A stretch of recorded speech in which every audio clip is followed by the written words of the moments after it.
मालिक ने रहमो करम बख्शा है, मालिक ने दया में रहमत की है आप पे, आपको मनुष्य शरीर दे दिया, मानस शरीर दे दिया।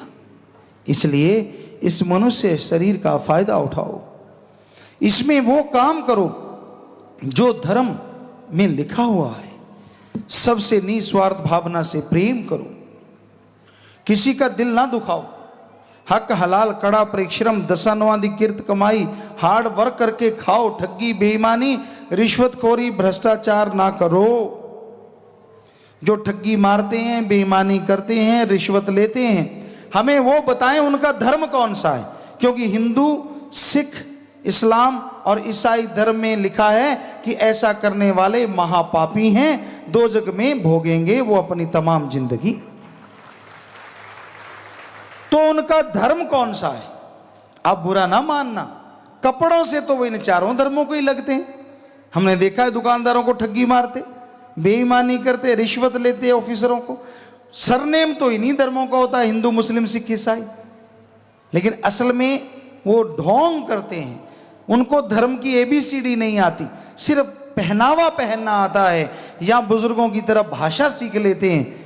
अदरवाइज अगर वो धर्म को मानने वाले हैं तो क्या लिखा है, गुरु नानक देव जी एक बार मुसलमान समुदाय में चले गए, तब सिख धर्म नहीं था, उनको मुसलमान भाई पीरो मुर्शिदे कामिल और हिंदू भाई अपना गुरु जी कहते थे, दो ही कौमें थी तब। तो गुरु नानक देव जी जब गए तो हिंदू भाई बैठे थे, मुसलमान भाई बैठे थे, खड़े होके दोनों नुमाइंदे कहने लगे, गुरु जी आप हमारे पीरो मुर्शिदे कामिल गुरु हो, कोई मेहनत हक हलाल पे बात सुनाओ ताकि हम जिंदगी में ठगी बेईमानी रिश्वतखोरी भ्रष्टाचार ना करें। गुरु जी कहने लगे, भाई सारे धर्मों में लिखा हुआ है। कहते फिर भी आप हमारे पीर हो, कुछ तो सुनाओ, गुरु हो। तो गुरु नानक देव जी गाते थे, मर्दाना मुसलमान भाई थे, वो रबाब बजाते थे और गुरु जी गाते थे, ये साज था। तो कहने लगे, मर्दाने रबाब बजा। तो रबाब बजाने लगा, जैसे रबाब बजाई तो गुरु जी ने वहां एक दोहा कहा, हक पराया नानका उस सुअर उस गाय, गुरु पीर हामाता भरे या मुर्दार ना खाए।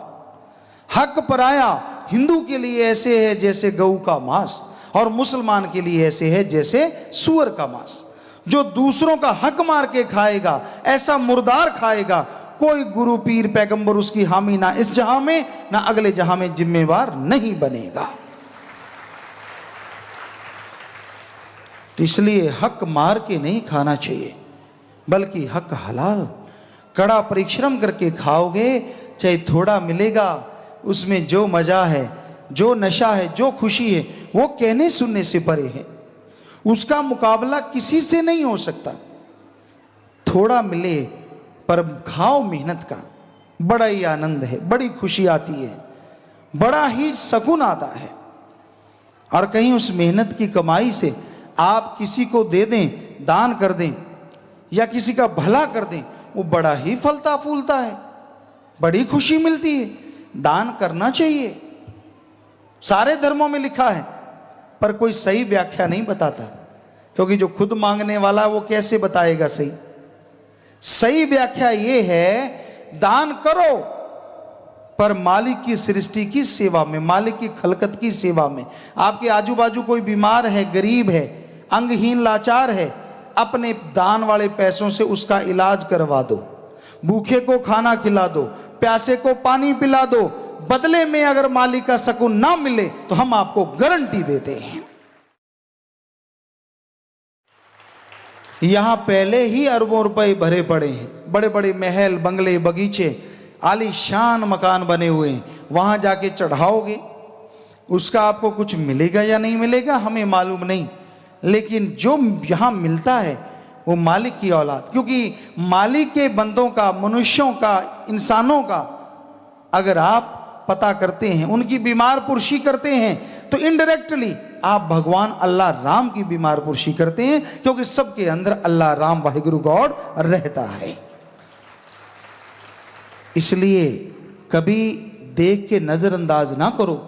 अगर कोई दुखी मिल जाए, उसका दुख दर्द दूर करने की कोशिश करो। अगर कोई भूखा मिल जाए, उसकी भूख खाना दीजिए। और दुख दर्द है तो बातों से मरहम पट्टी कीजिए, बातें भी मरहम पट्टी होती हैं। आदमी कई बार किसी को देखता हो, तू तो मरने वाला है, तो एक तरह जख्म दे दिया, और मरने वाले को भी कहा नहीं भाई तू तो बिल्कुल ठीक है, भला चंगा है, रंग अच्छा भला है, तो ये वो मरहम पट्टी है जो दिलो दिमाग पे असर करती है। आत्म बलाता आदमी सुकून में रहता है।